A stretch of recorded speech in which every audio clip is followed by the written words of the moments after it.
On est à Mont-Saint-Hilaire, dans le stationnement de la gare. On a une très, très belle journée, puis on a surtout deux magnifiques machines BMW, deux belles motos qu'on va essayer aujourd'hui pour mon premier cours sur la route.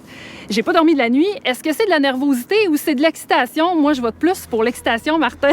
Salut Valérie, je suis assez excité aussi. Ouais, j'ai vraiment très, très hâte, là. Mais avant de partir en moto sur la route, il y a des choses qu'on doit faire. La première chose à faire, c'est quoi? Bien, c'est notre vérification avant départ. Si tu te souviens bien dans tes cours, on t'a montré à faire 2 fois le tour de la moto, en commençant par l'arrière gauche. Donc, on vérifie l'état des pneus, le système de transmission, que ce soit la chaîne ou la courroie de transmission. On va visuellement vérifier qu'il n'y a rien qui coule. On vérifie l'état de nos câbles. De l'autre côté de la moto, on va vérifier que tout est bien solide, bien fixé à la moto. Par la suite, on démarre notre moto. Donc, on va vérifier nos clignotants. Est-ce que le feu de freinage s'allume adéquatement? On va même vérifier notre klaxon. Ça peut toujours être utile.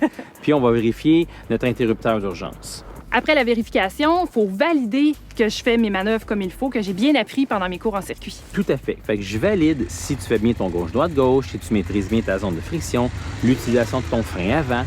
Puis, par la suite, on roule dans du quartier résidentiel. Dans du quartier résidentiel, il y a plusieurs zones de vitesse, donc il faut être très, très attentif au final à ce qu'on voit autour, là. Tout à fait. Il y a des zones de 30 km/h, de 50 km/h. Il y a beaucoup d'arrêts de départ, donc tu vas devoir faire ton...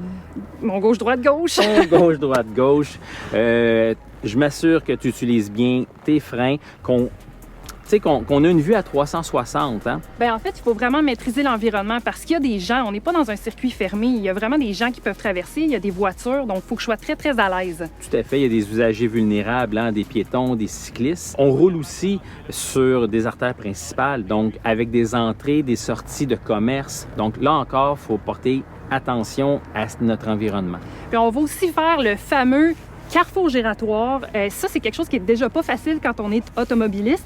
Au Québec, on n'est pas des Parisiens, là. On a de la difficulté avec ça, les carrefours giratoires. Donc, toi, tu vas me montrer comment bien le faire.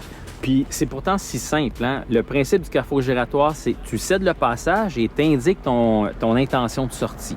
Je pense que je suis une bonne élève. Qu'est-ce que t'en penses, Martin? Tout à fait d'accord avec toi, Valérie. Qu'est-ce qu'on voit dans le prochain bloc? On va aller se promener sur des routes secondaires, donc avec un petit peu plus de vitesse, et je te montre ton examen à la SAC. On voit ça dans le prochain bloc.